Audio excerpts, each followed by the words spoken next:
This if you guys like. Hi everybody, I am here with my good friend Bethany Towns, and I like forced her to come out from behind the camera as makeup artists just love to do so much.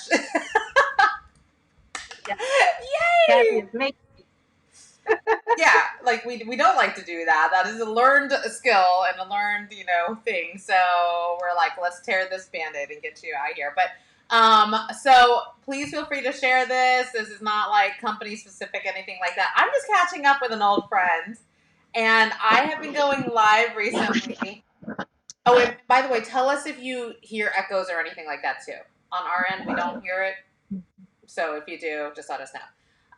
But I've been going live recently, like this whole past week, just kind of sharing some of my story. And Bethany popped on one night, and I called her right after, and I was like, "Oh my gosh!" And we just like went down memory lane, and I'm like, "You need to come say like half of this stuff on, like on a live." I'm like, I think it'd be so good for people to hear from you as somebody who's a makeup artist. We both came up right around the same time in the makeup industry. She's done some freaking phenomenal things. I actually, I'm going to put you on the spot and have you talk about some of those things. Talk about some of those things. I knew you were. I tried to prepare myself. Good. I told her, I was like, let's come casual. Let's just chat. We don't need to have like a whole structured thing here.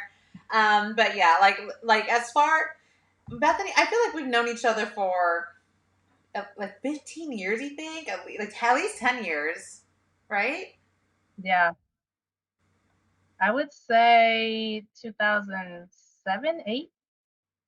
Okay, yeah. So that's 2007 probably at why it feels least. like 10 to 15 years. Yeah. So yeah, we've known each other for a while. Bethany used to live in my part of town. Like basically, she was over here in the DC, Maryland area. Doesn't James still call you Baltimore? He used to call you He Baltimore. does. He James still Vincent. does. He still does. If you're on here and you're a beauty guy with Lime, like you may have heard James say something about you know James Vincent through the education and stuff, and yeah, so his nickname for her or was Baltimore at the time. They still call me Baltimore or Beauty Mark because Beauty Mart, that was my exactly. old thing. And Bethany actually, she had gosh, it's so weird to say that you assisted me at one point because you absolutely has just taken off. You may recognize her as an educator with the makeup show. Um, the other day, I don't know, I've been living under a rock apparently, but she's got a new gig that she's working on these days. What are you working on these days, Bethany? Because you kind of bowled me over with that one. I'm working on SNL.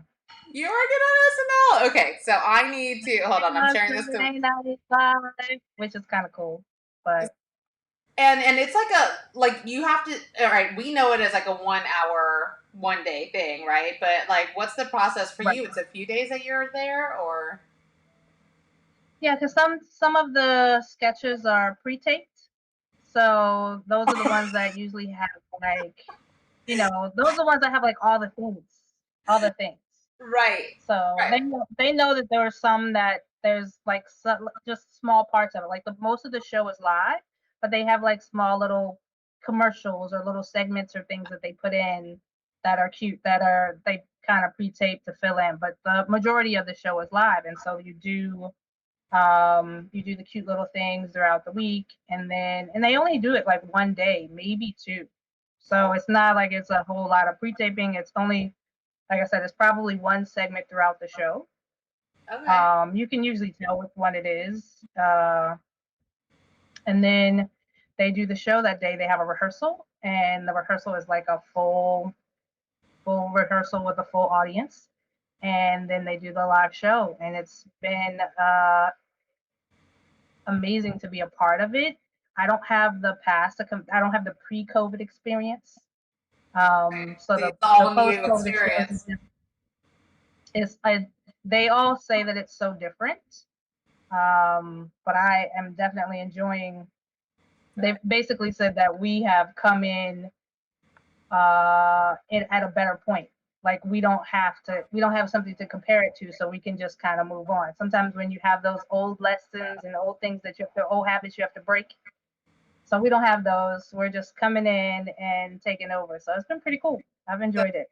So Melissa just jumped on. For those who don't who didn't catch the beginning, we're talking about how Bethany has a new like gig every week, and it's, I mean, every single week, right? It's like for Saturday Night Live, and I Yeah. like haven't caught up with Bethany in so long. And when she told me that, I was like, I'm sorry, can we rewind? Because, like I said, like years ago, you know, she was my assistant. And when I say assistant, I mean like how many times? Like maybe 4 times, 3 times, something. It wasn't Yeah, like, yeah, yeah. No, but we it's really just hung I'm not out. ashamed in saying that. It was great. It was a great experience. I was hyped to assist you. Like it was one of those things where I saw you and I was like, I gotta work with her. I gotta figure out how to get, because we were close, but we weren't that close. You were in the DC, Virginia area, and I was in Baltimore. So there was still a way. I still had to get to you. I was like, I'm gonna work with her. I'm gonna work with her husband. I'm gonna figure it out.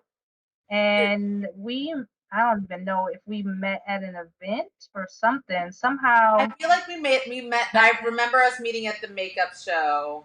I no, I thought Mhm. so. Before we even met in person. I don't even remember. It was so long ago. Yeah, But that part I'm not sure of. That was a long time ago, so I don't know exactly when we met. But I remember we connected really strong at one of the makeup show events. So I do remember that because I got to oh, hang out with you and Lewis. So when we went to Chicago. girl, I gotta pause for 2 seconds because you might know some names on here. So Melissa Colazo, I said that she jumped on. James Cornwell, hello, my love. James is Oh, on. James, Jamie! all our locals, right? Cece Ann, Laquana, what's up, Hey, girl? Laquana jumped on. Alice jumped on. Dang, y'all! Like this is My a trip family. down memory My lane. family. I love my family. I know, but it also feels like it's so funny. We even if like time, so much time has gone by, I feel like it's, you know, you don't you feel like you're back in the day still, just carrying on where you left off too. Yes, yes. And There's so only been something that I can tell that too much time has passed because we don't have the events like we used to. yeah.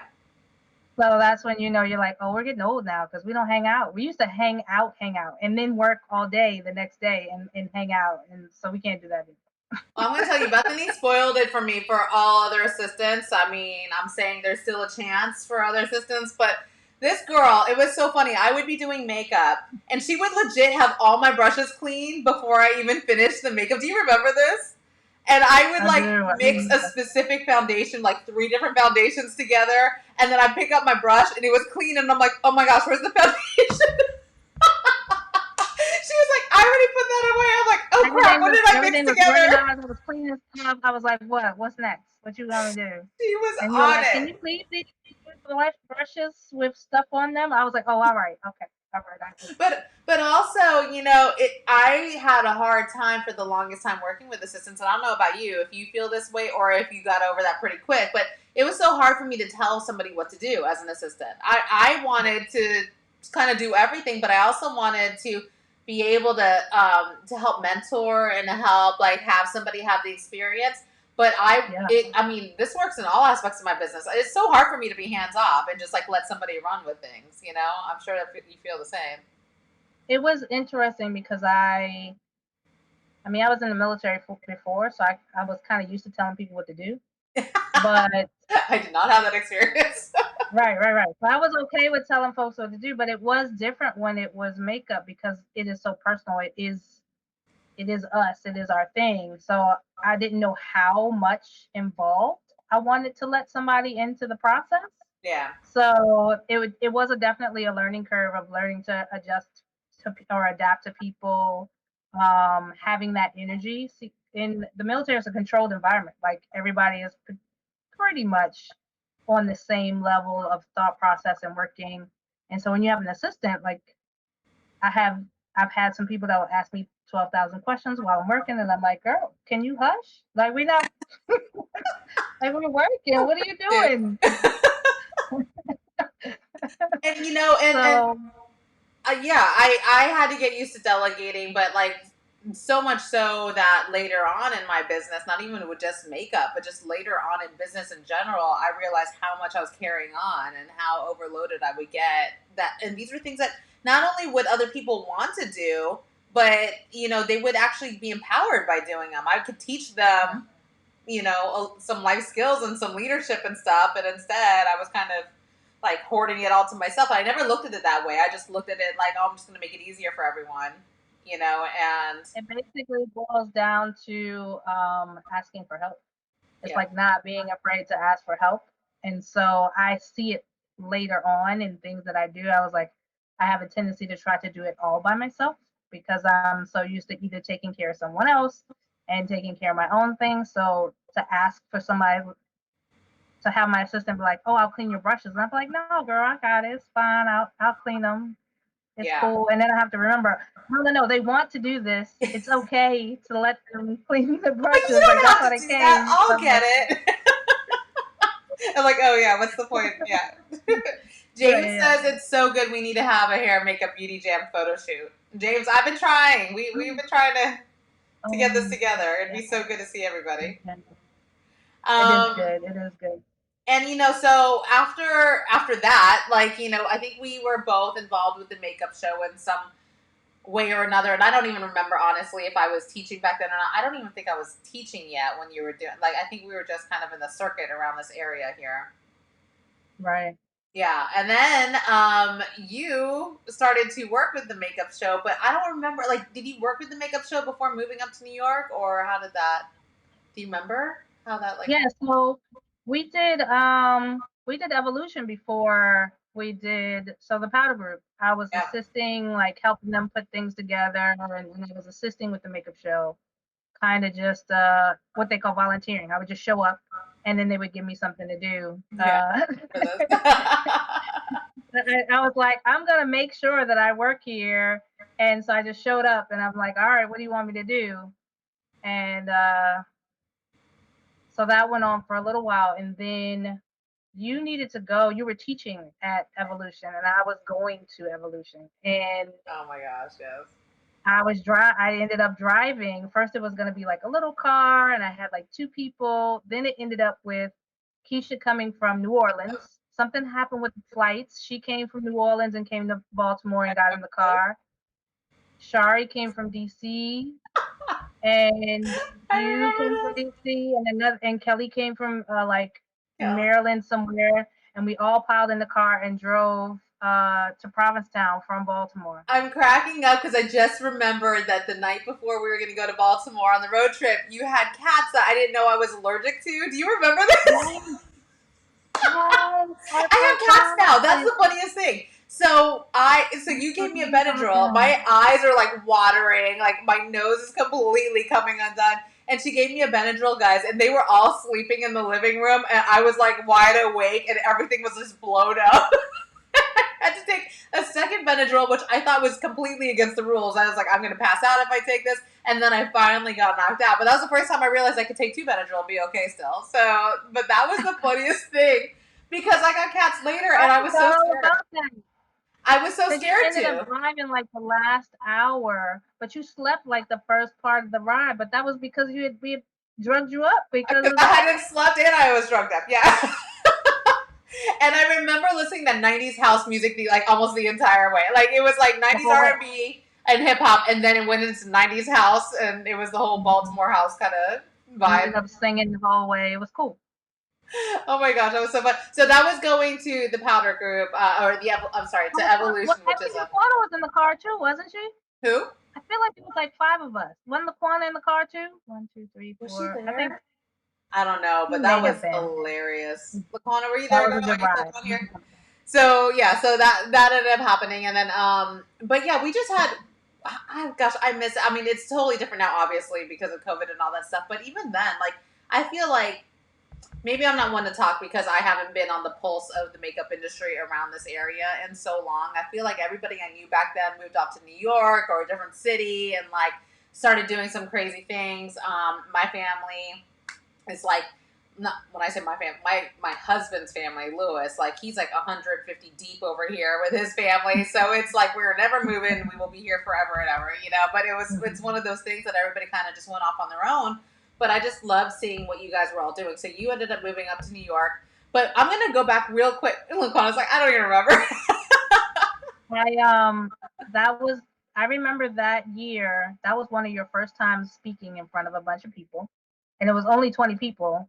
in that classroom, and you gave this whole spiel. You talked about how um, you were nervous, and it was just the 20 of us, but it was still a big deal for you. And you kind of it was a really, it's so cool to watch that and to see you now. It's kind of crazy. It's So Bethany, kind of crazy to was this know. the one? Okay, you're being polite. Was this the one where I was there teaching, or is this the one where I was coming undone and crying and introducing myself? There were two evolutions, so it's either one or the other. You're gonna remember either one. Was it the crying one? Tell me what's the crying one. I don't think it was the crying one. Okay, I that was the think you had second the one. crying one first because you told us about it. Oh my gosh. Yeah, because the first evolution, you would have remembered. I think one of my triggers. So I told you guys earlier on a different live that I've had panic attacks and social anxiety and all that other stuff for a long time. And freaking James and Michael are like, "Hey, we're inviting you to evolution." Because the premise of this was they asked me to teach at the makeup show in New York. I said, "Ha, thank you, no, I'm good." And they said, "Excuse me, what? Like, who says no to that? You know?" And I'm like, "No, that's like my trigger. I cannot get up in front of people and talk. I will like have a severe panic attack." And so they actually invited me to Evolution and said, "If you can get through this week, can you do this New York makeup show and can you start teaching for us?" And I was like, "Yeah, okay." But I sat down and thought about it. I'm like, this is a really good week. You get to work with artists. It's more intimate, 20 people, like you said. I'm like, if I can get it done here, like, at least this is like my safe space to try. Um, and so I ended up doing it. So what Bethany is talking about is the second time I went, they invited me back to like kind of teach along with them, and so you got to witness me actually. And I'm pretty sure I still got anxiety attacks. Like I wouldn't say that it was perfect for years, I mean, to this point, I still feel like weird when I go, on the stage or whatever, but it just takes that much quicker to get over it versus me being uncomfortable with my skin for hours and hours. So, Yeah. yeah. And I remember when I saw you and Danessa in San Francisco, and we were eating, and you and Danessa were just staring at me. You're like, you were so different. Like, and I Yes, was like, I know it's been a long exactly. time since we've seen each other. You're like, what the hell, Kat? I was looking, I was like, what happened to her? I mean, again, not a bad thing. It was just like, wow, this is amazing to watch someone who, when they come into their own space and their own self and are empowered, like how that actually shows and shines, like to actually see it, witness it was a pretty cool thing. And I think, like you said, because we hadn't been in touch, it's more obvious versus like working with somebody day in, day out. You see that growth, you could see going back. But like when you don't see somebody for 8 years, you're like, what's happening? So that was with the makeup show. And I don't want to gloss over the fact that you said that you did everything. And she did, guys, like volunteered, would go up to New York on her own dime all the time just to be there. I remember her helping with the workshops. I always tell you guys about how I met Alcombe because of through the workshops. They were sponsoring us. They were always the booth. But Bethany was there for everything. And I don't even know if you were getting paid at any point for any of this or what. She said no. Not in the beginning. James, and he always loves to tell the story of how I ended up assisting him, is that he came down to teach at Bennett Career Institute, which is down in DC. Mm-hmm. And he was supposed to have another person that was his assistant. And we ended up, somehow something happened and I ended up being his assistant. And from that point on, we were just kind of like, our energy just really connected. And so he went to New York. So, he's like, I'll call you. Whenever I have something, I'll call you. I was like, great. He forgets that I'm from Baltimore. So he would call me and I'd be like, all right, I'm going to be there. I'd always show up. I'd always be there. I would catch the bus. The bus is $25. So I would just get on the bus. Sometimes I would catch the train, whatever. One particular day he asked me to come and I was like, well, I need to check the bus schedule. I don't know if I can make it in time. And he was like, where are you coming from? And I was like, from Baltimore, James. He was like, wait, you live in Baltimore? And I was like, yeah. He was like, but you're always at all the events. He was like, don't come. And I was so hurt and taken back. I was like, what do you mean don't come? Like, I'm sure I can make it. I'll be there. He was like, no, don't come. Don't come until you move to New York. And that conversation is what made me start thinking about actually Uh, moving to New York, because I was like, wait, I can't. You're not gonna call me no more. And I'm sure that's not what he was saying, but it again, it was the thing that I needed to kind of put in my mind. I was like, oh, maybe I can move. And I yeah, remember us also having a conversation because you were, as you said, your family is there, you have kids there.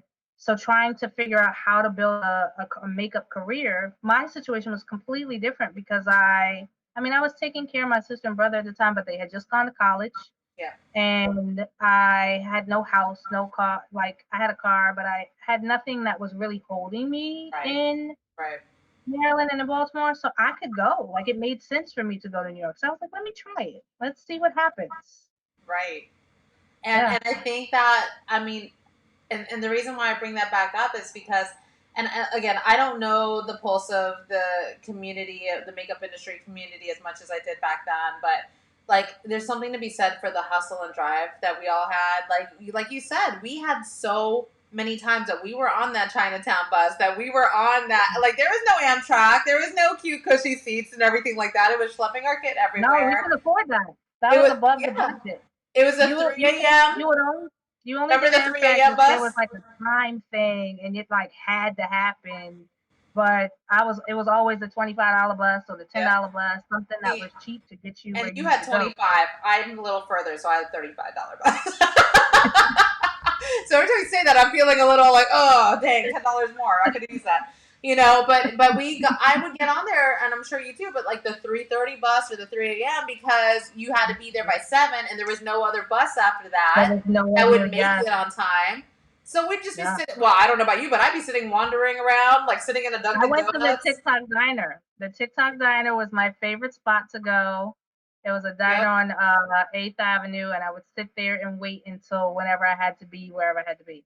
Exactly. But it's like you got it done, and to the point where she said James didn't even know she wasn't local. Like you didn't complain, you didn't do it, like you looked for opportunities. Actually, the CEO of my company, Michelle, she was talking about how she was listening to an amazing man named John Maxwell, and he was talking today about how it's always about opportunity, but opportunity, you don't know when it's going to come, so you basically have to be in every opportunity. Like I really truly believe we got the chances that we did, not because we were lucky, not because we were blessed, because we made ourselves available and open. I mean, blessing, yes, Yeah, but we made ourselves open and available to everything that came our yeah, way. Everything, there was no pick or choose. There was like, yes, I will do it.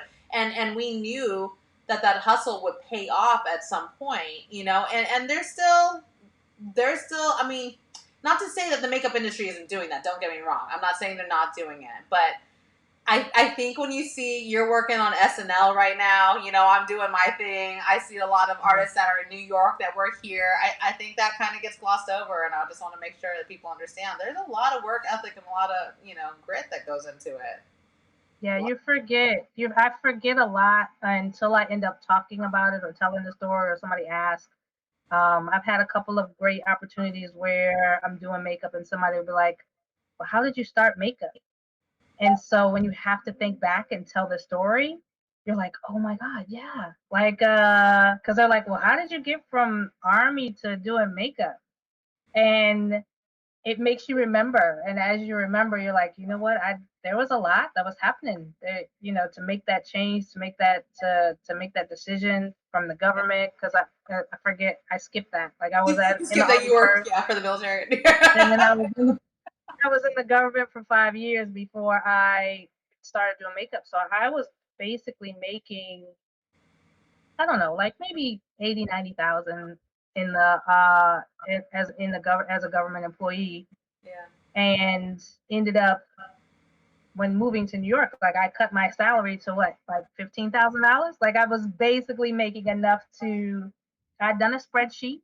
I was like, I'm gonna have enough to pay rent. I know if I work 2 days at Makeup Forever, I have enough to pay whatever bill, whatever rent, and then if I work anything else extra, then I have money to go out to eat and for food or whatever. Yeah. And then I will have my schedule open for all the free opportunities, like all the things when people call you for whatever. So it was very It was like a thought process. It was a very calculated thought process, only because my aunt was like, "Don't come here with $300." She's like, "Those people that tell you that they come to New York with $100 and In they their live." pocket. Yeah, she was like, "Don't do it."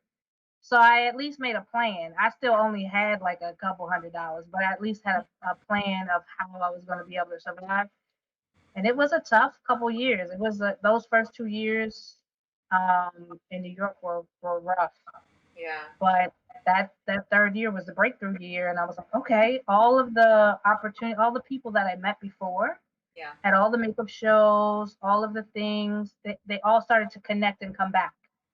And it was the weirdest thing to watch that somebody you met 2 years ago was like, hey, are you available for this thing? Or somebody that you took a class with was like, hey, I got this job and I can't go. Can you go for me?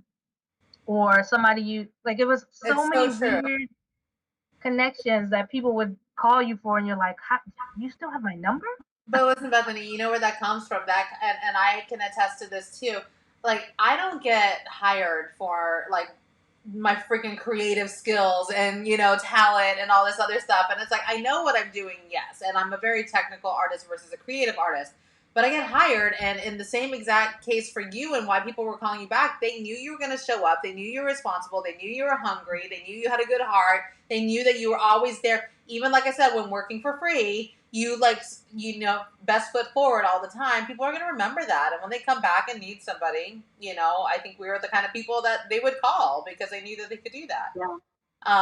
Yeah. So that's such a huge thing. This industry is so big but small, Melissa says. And Heidi is like, hustle and heart, baby. That's exactly it, right? Hustle hard, hustle, hustle.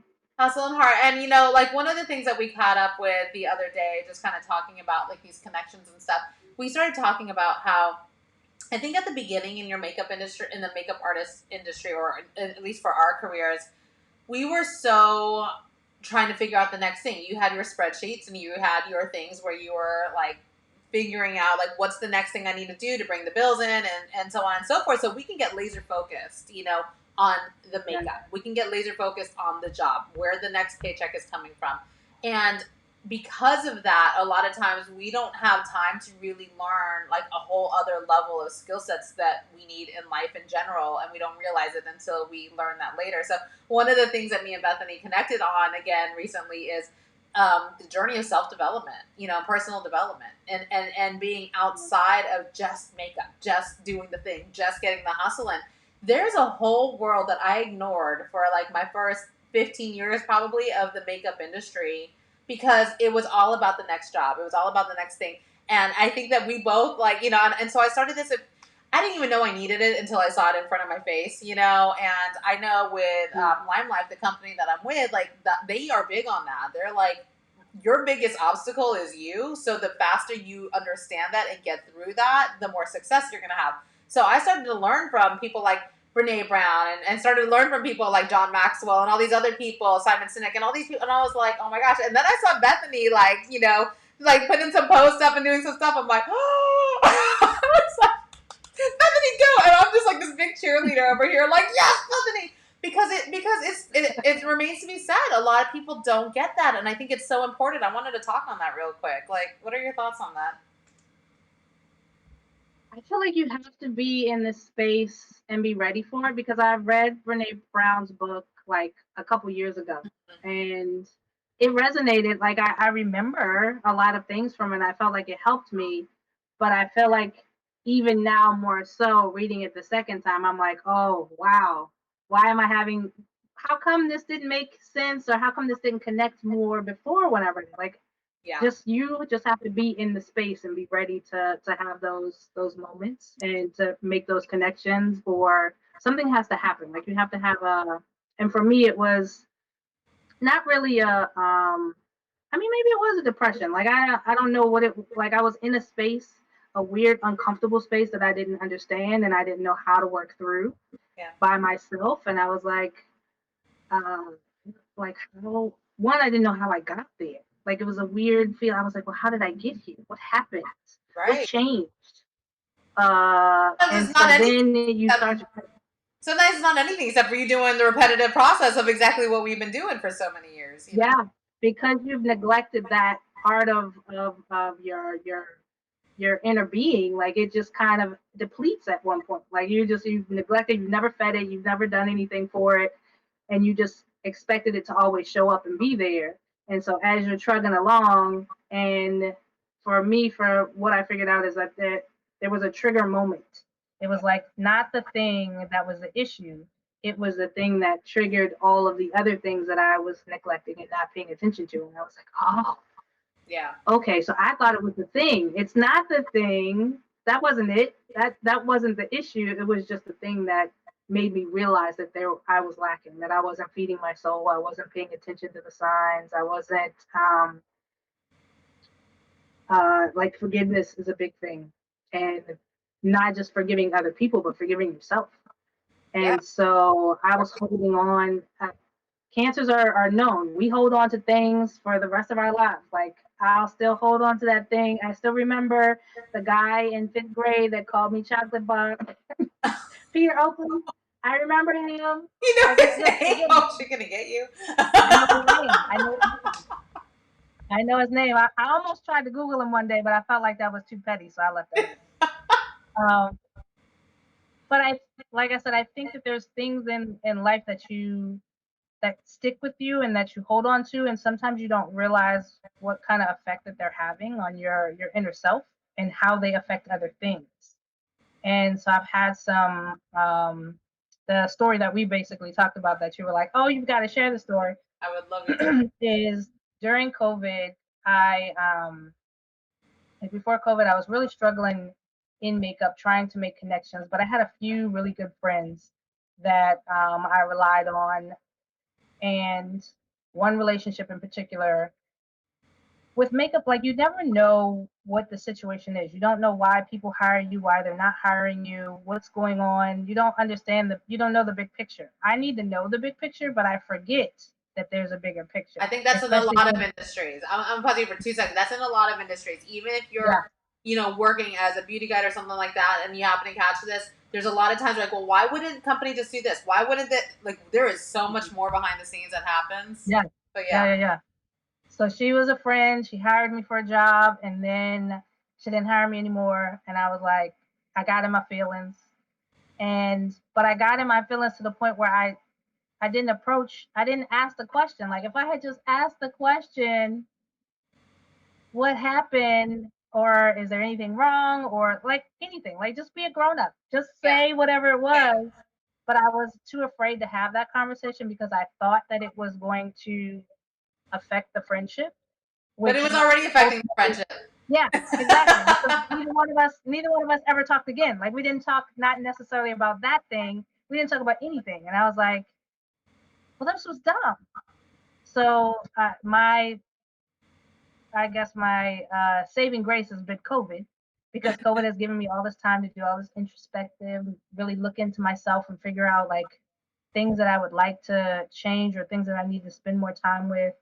And like forgiveness was one of the big things. And so I started reaching out to people that I had missed connections with, or that I just people that I missed, like I just genuine conversation. And I was like, I called this girl and I was like, hey, I feel like I owe you an apology. I was like, well, I mean, it didn't start that way. It was started off with I just wanted to check on you, see how you're doing. Yeah. COVID's tough, whatever. And then I had to really man up and be like, look, I feel like I owe you an apology. I feel like we need to talk in person because I feel like there was some miscommunication. Yeah.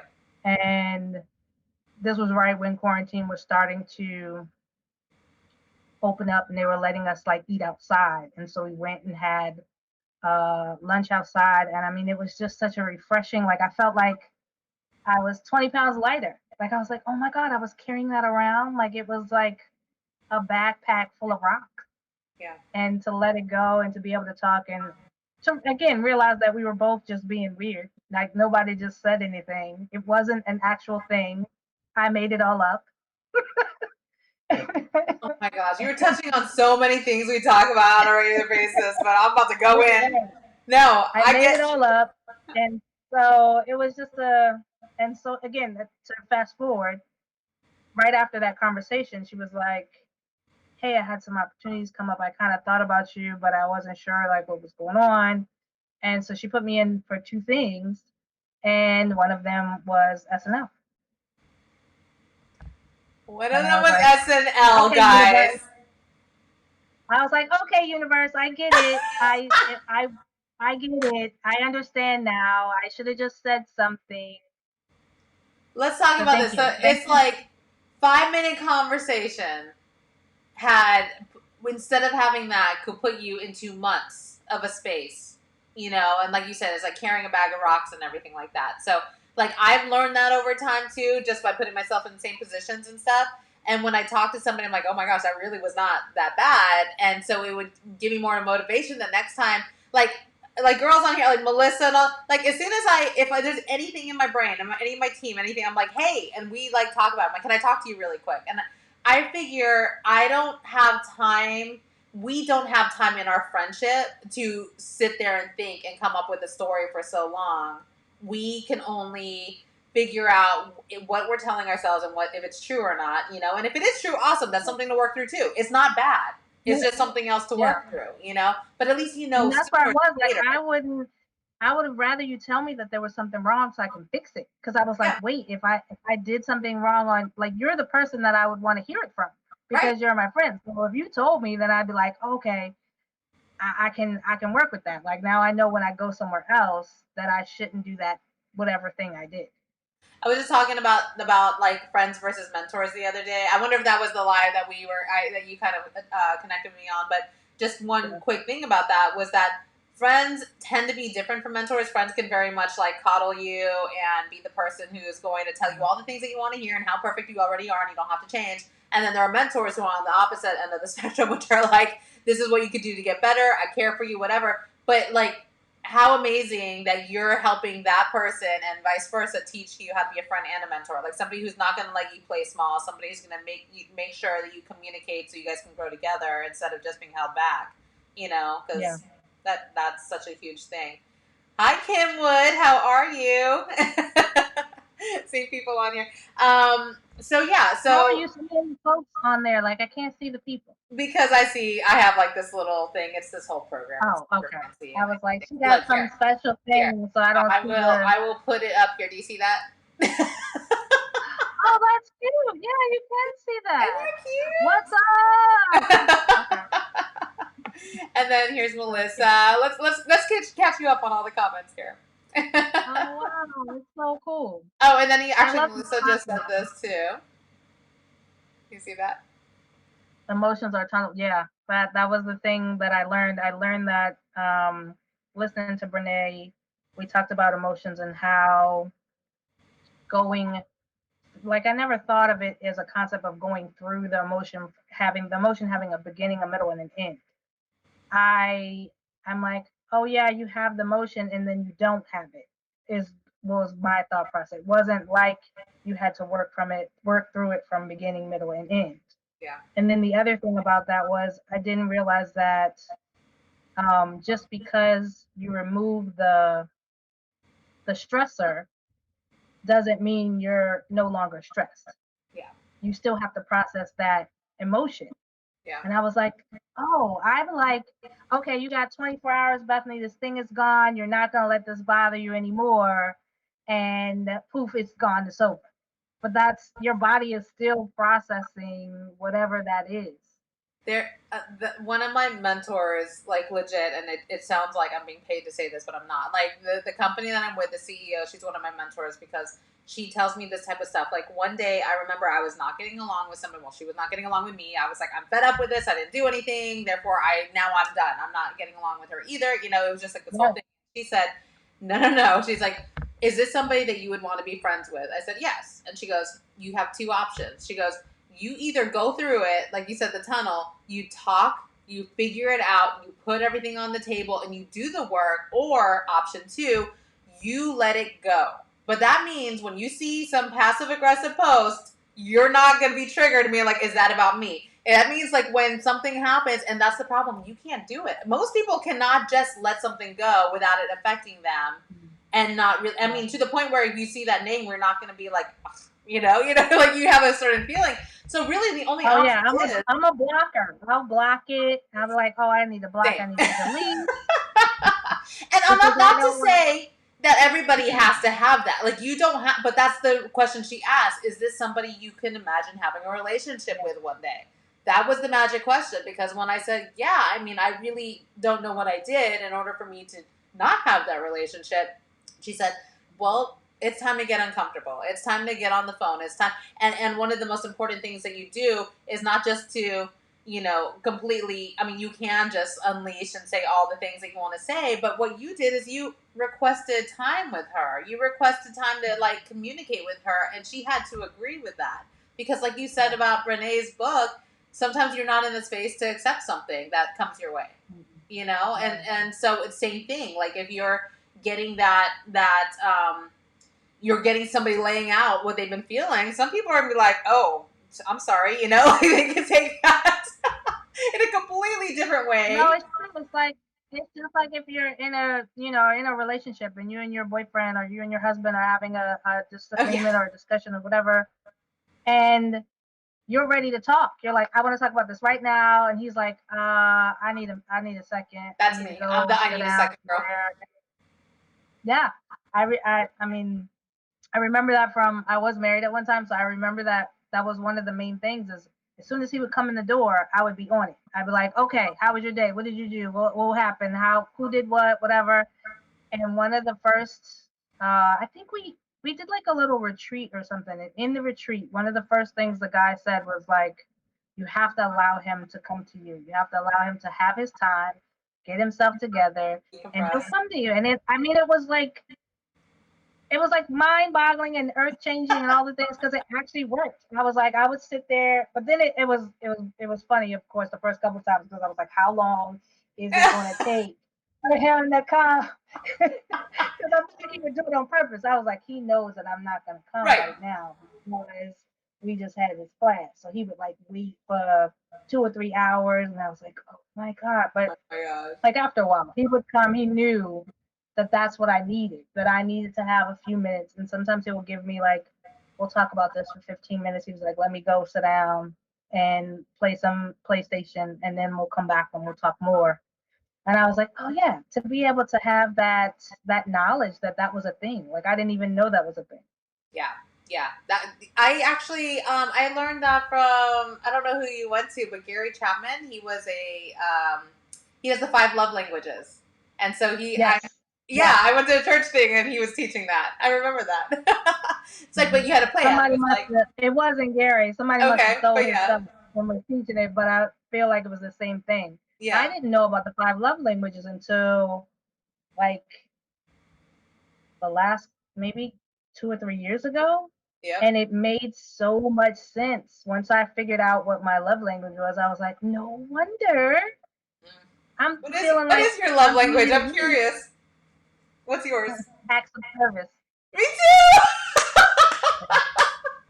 Yeah, yeah, Lou's doing all the yeah, chores around here. yeah, yeah, yeah, yeah, yeah. Acts of service. You do something for me, and I'm like, what? Exactly. You I'm the love me. same. That is so funny. Yeah, Get something done, yeah. and I'm like, you love me. Oh my gosh. Like, it's hilarious. I tried to explain that to somebody, and they were like, they didn't get it because it's hard when someone else's love language is something different. They yeah, don't understand. So trying to get them to understand what I mean when I say do stuff for me. I'm like, I don't want a gift. I don't need a thing. It can be a thing. yeah, Like it can be sometimes, but not necessarily. Like it doesn't have to be an expensive thing. Like don't buy me a present. yeah. Do something for me. Oh, I'm like, just pay the bill. Like, yeah, can yeah, can you like yeah, make sure the kids yeah, have a doctor's appointment? I'm like, oh my gosh, you're the yeah, most amazing person ever. But I think that also comes from probably, we were also the people who took on everything, couldn't use an assistant and all that other stuff. So when yeah. somebody does it for you without you asking, Makes it's so like, much sense. wow, Yeah, it makes sense, huh? It's all coming around. yeah, yeah. It makes sense. It makes sense. Like it's a whole life thing. It's like because I've felt like I've been in charge and I've been running things for so long. The idea of someone else coming to help run the Yeah. show and say, you know what, it's gonna be okay. I got this. go sit down. I'm like, what? You like I have me? You like me? I have two people who they don't both work on this, but like I put up a little video the other day. It was like mindset. It was on mindset. It was like a 1 minute video, just a little clip and everything. That got done behind the scenes without me even knowing that was going to be a thing. Like I had brought up the idea and stuff. Like you couldn't wipe the grin off my face the next day when two other like parties didn't even come to Lewis, didn't even come to me, and we're like, hey, we did this, and I was like, oh my gosh, Yeah. that's so amazing, you know, like freaking out. No, I totally, that's so funny that we had the same one. Kim brought up look into the apology language too. I think I've had that one too. I don't know if I've dove into it, but the apology language is also, I think that's from Gary Chapman too. But yeah. Oh, no. Somebody But said the emotion code. oh, I haven't read that one, but I heard that one's a good one. Have you I read that one? haven't read that, but someone suggested the emotion code to me because I was reading. You know, Brene has a podcast, and so in her podcast now, she talks to usually authors of some amazing book. And the book that's just it was two sisters, and they were talking about burnout and dealing with stress, and that's pretty much where they were talking about going through the emotion being a tunnel and going through beginning, middle, end. But that book, Burnout, is actually a really good Audible. I'm an Audible fan, so I Yeah, listen to all I love the Audible. books while I'm running around doing other things. Yeah, That's my jam. Burnout. Like and most I had, goodness gracious, I don't know why that just reminded me. Like I was just talking to Lewis about this the other day. The whole thing. Have you ever had like a burnout, like an actual like crash and burn kind of thing happen to you? I feel yeah. Yeah. I think I don't want to say the end because I still do makeup and everything. I think the beginning of the end of me looking into when I was working at CNN and then looking into Lime Life and all this other stuff was I remember being on these series of jobs in New York. We talked about going up there all the time, you know, and I couldn't move up there, so I was just going back and forth like sometimes 2 3 times a week. And Yeah. gosh, I want to say I worked with like Complex Magazine that weekend or something like that. It was just something like it was real quick, and then I was going back, but it would have been the third trip that week. And I remember being in the back of a taxi cab and calling Lewis crying, going, I can't do this anymore. Like I was supposed to get on a plane the next morning at like 6 a.m. to go to an Aquage hairstyling, like whatever that was that year. We got it at one of the shows, the ABS show in Chicago or something Yeah. like that. And I'd signed up for that class. It was like $500 or something like that. I didn't end up going. I told him, I was so worried he was going to be so mad at me. And I feel like I remember that whole. yeah. And I I remember totally burnt out. Like I was crying hysterically in the back of a taxi cab. I'm sure the taxi guy was like, what the heck is going on? And I'm like, I can't get on this plane. Like that was like my first time where I was like, I don't know. Like I knew why I was chasing what I was chasing. I knew I wanted to step into that bigger picture in the makeup industry. I knew I was going down the right path with it. But then something in me was like, whoa, like I was outrunning my actual goal of being successful by being able to be with my family, by be able to see my family. Like there was a moment where it was like, you know, screech on the tires, and then I was like, so what's this full-time job at CNN? Like, like something I would have never looked into before, you know? Never looked into before. Yeah. And you just have these moments of like, you know, complete burnout. So again, super important to look into personal development because again, I wasn't looking at personal. I was looking at freaking covers of Vogue. I was looking at like, you know, freaking magazines in the bookstores back then. Yeah, And trying to figure out I'm what on we the can hustle. I'm emulate. like, who do I need to talk to? Who do I need to hang out with? Where I gotta go? What's the next event? Like that's what my focus was. I was like, where I gotta be? I gotta be somewhere. Obviously, I need to make the connection or do the thing, whatever the thing is that I need to do. But I wasn't really thinking about developing myself or my thought process or making my mind stronger to be able to handle how things were. Yeah. And my burnout happened because they say like when you've had repeated disappointments or repeated failures or like obstacles or weaknesses Yeah. or things that have happened, the first thing that you struggle with is your self trust. Mm. And so trusting your ability to be able to make decisions, or your ability to be able to do the right thing or figure out what's next. And because you're the only one making the decisions, for me, I was like, well, wait, if I don't trust my own ability to make a decision, then who do I lean on? Like, who can I call? Like, there was nobody else to call, because I was like, I gotta figure this out. Yeah. But I couldn't figure it out. So that was like what started the whole okay, well, I need to start reading some books or talking to somebody, or You got to be that's careful who kind of you how I talk started. to. And that's the other thing. You got to Yes. be careful who you talk to, because not every, like I said, your friend's not always willing to lift you up and out of that space. Sometimes they're No. totally fine with you being where you are, and you don't need that. You don't need to go find yourself. You don't need to go for those goals. You know, it's like you're perfect the way you are. You're my friend. You know, Yeah. and I went and I got a therapist, because I was like, I knew that. yeah. Well, the first thing the therapist said when I walked in was, after we talked for like 15 minutes, she kind of broke me down. And I was like, wait, we still got 45 minutes to go. You just told me everything about myself. She's like, I'm good. Okay. She was like, you worry too much about what other people say. And I was like, Oh my gosh, you're a people pleaser. Bethany, we're I the was like, same person. Oh my gosh. I broke that. I yeah. finally broke that, but it took me a while. Yeah, so I'm still in that space though. I'm too concerned. It's not necessarily about uh the pleasing, but it is about um I worry how they'll think of me, how I'll look to them, how because I feel like I'm supposed to, like, once you reach a certain level, like, you're supposed to, be this strong, amazing person. And so for you to fall, like, you're not allowed to fall apart anymore, because you're whatever. So I was like, I'm supposed to still be this strong, amazing person, and so for me to fall apart, it's like, it doesn't make sense. No, but it's And more. I mean, you're reading Brene. It's more inspiring to see the vulnerable side of somebody than.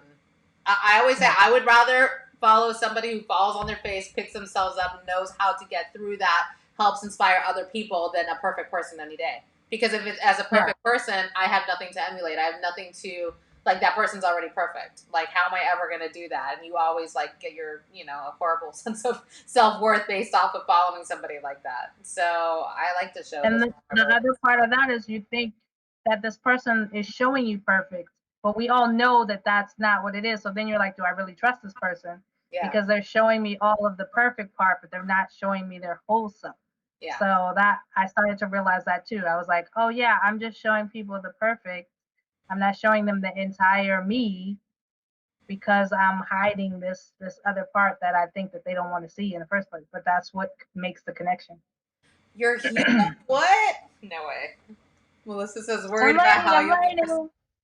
Yeah, Melissa, I know we've had talks about this too. It is hard. Like I remember, like, I don't know, gosh, it's been like 5, 6 years ago that, like somebody I really cared about kind of would like, was wondering why I was doing what I was doing with Limelight, for getting into it, and people will always still kind of have their perceptions, but I also realized that I'm like, I have two choices right now. I either listen to that and I give in, or I prove that I can do something with this, and that I can make somebody proud. And I told that to Bethany the other night. I go, it's never about me trying to prove the haters wrong. Like, how it's like people are like, oh, prove the haters wrong. And so I'm like, no, it's always inspiring them to think bigger, because maybe they just haven't seen it done yet.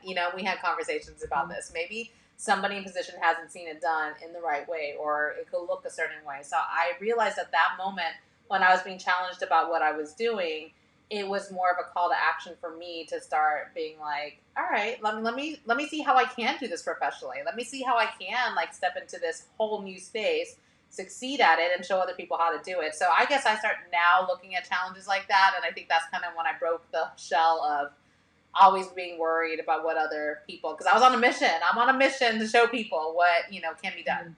You know, and I was in that space when I first moved to New York, yeah, and being able to prove that you could leave the government job. Like, all the people at the job were like, you're crazy. Like, how can you leave here? Like, you have it you're set. Like, cushy. this is where you go to die.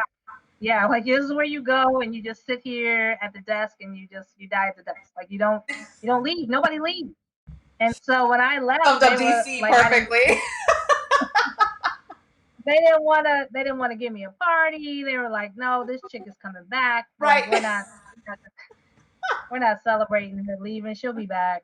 Oh my And so god. it was a thing of not just proving to them that it's possible, but also proving to myself. I was like, they have, I know that that's not going to be a happy place for me. I know that it's so, I have to figure out the happy, and I can't let someone else's definition of it Yes. um move me. And so I was like, I know that, I knew, I was for sure of that, but I wasn't for sure of makeup. But I was like, I'm gonna give it a try because something's got to be better than this. And I'm so proud of you because Like, how many years later now you're working on SNL? Like, and we talked about this the other day too. I'm like, how sick you can feel over the thought that you could have given that power away to somebody else's opinion. You know, that you could have not been where you are, that you could not have had all those experiences that brought you to a place of like really trying to understand yourself had you allowed somebody else to stop that. Like, I get nauseous over the thought, you know, of like, oh my gosh, what if I was still playing small? What if I actually worried anymore, you know? we still have those people that, I mean, they don't ever go away. I still have those people. They're less now, but I still have the people that are like, are you sure? Like, you should go back home, or how about you get a regular job, or, and so it puts the doubt in my own head. And I was like, maybe I should just get a regular job. Yeah. Maybe I should really, but then I wouldn't have been able to do like cool stuff like I don't know, like SNL, like I did a J-Lo video recently, like that was That's cool. right. You Or did that awesome JLo video. Yep. That's so cool. I mean, like, just being in the room or in those spaces to be able to say like, hey, I was here. Yeah. I could have not even had any of those experiences because I listened to someone else tell me what my definition of success or happiness was. I'm like, oh, I'm following their definition. I love Hey, it. thank you. That makes me so I'm proud. learning. I'm learning. I love it.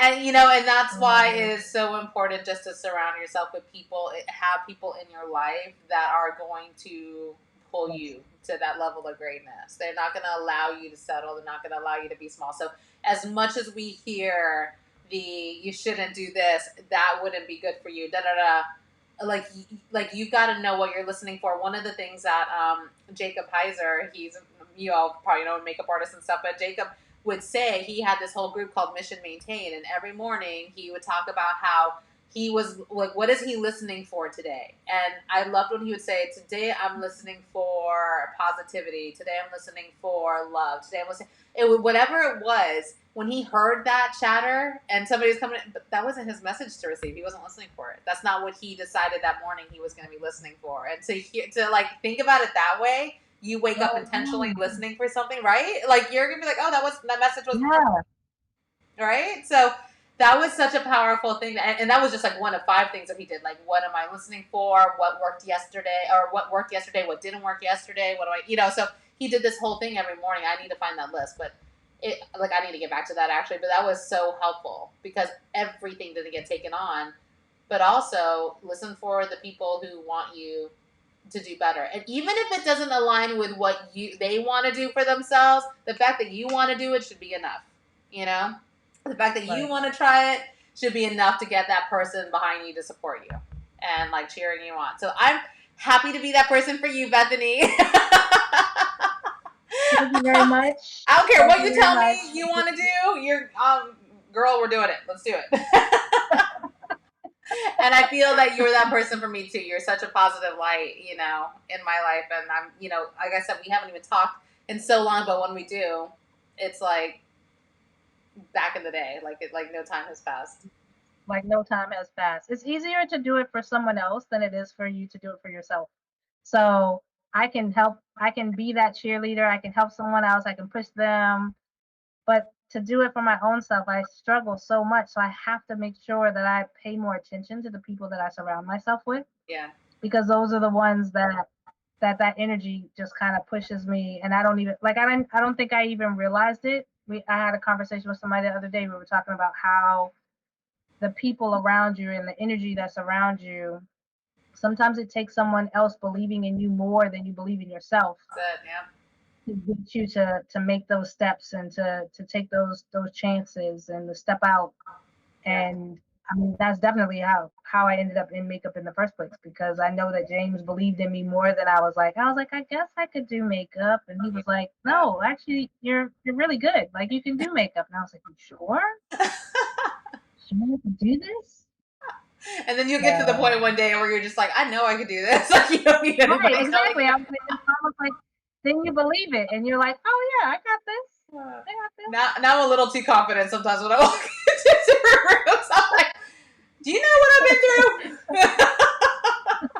Like, let me just chill out a little. Okay. I'm about to tell all you guys about yourself. I'm just kidding. In a good way. Like what you can do. That's what I meant. Not tell them about how bad they're. No, tell them what they can do. So. All right, girl. Well, I'm not going to keep you on. I could totally talk to you all night, but thank you so much for hanging out with us. Gosh, we were on for an hour. It doesn't even feel like an hour either. Like, I feel like we could keep talking. Yeah.